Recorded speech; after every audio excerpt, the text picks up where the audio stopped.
The Goldwell Open Air Museum is located in the ghost town of Rhyolite, a doomed mining town that experienced a big boom and a big bust in the financial panic that followed the San Francisco earthquake of 1906. The museum was created in 1984 with this ghostly interpretation of The Last Supper by Belgian artist Albert Zuzowski. Against the backdrop of the Amargosa Valley, he installed these ghostly figures. To make them, he wrapped live models in fabric soaked in wet plaster, and they slipped out when it was dry. Other art was later added by more artists who chose to place their creations in the obscurity of the Nevada desert.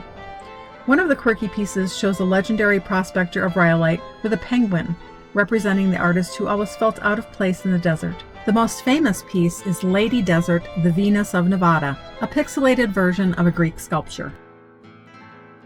1904 wasn't a year you had to memorize in history class.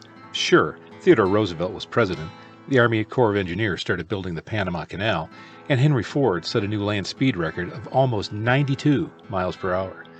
But that was nothing compared to what Frank "Shorty" Harris and his partner Ed Cross were up to that year. They had been out prospecting and made camp at a place called Buck Springs, 5 miles from the nearest ranch, smack dab in the middle of nowhere. The following morning, while Ed was cooking breakfast, Shorty walked over to where their burros had wandered to and happened to see a ledge of rock with what looked like copper stains on it. He walked over and knocked off a chunk of it with his pick. It was all green like turquoise and filled with big chunks of yellow metal, so big you could see them when holding the rock at arm's length. According to his autobiography, he let out a yell and Ed came a-running to see what was the matter. When he got close, Shorty yelled out again, "Dadgummit, Ed, we got the world by the tail, or else we coppered." Okay, I'm no grizzled 1900s miner, but you get the idea. They called that spot the Bullfrog Mine on account of the shape of that rock that Shorty knocked off with his pick.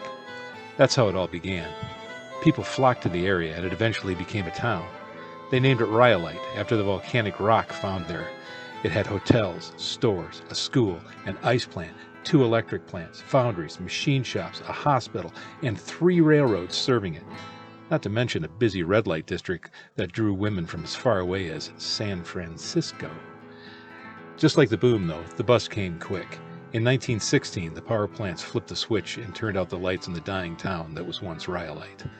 With World War I well underway and the battles of Verdun and the Somme on everyone's minds, no one noticed its passing. But we can look back and imagine what it must have been like for Shorty and Ed on the day they discovered gold in them there hills.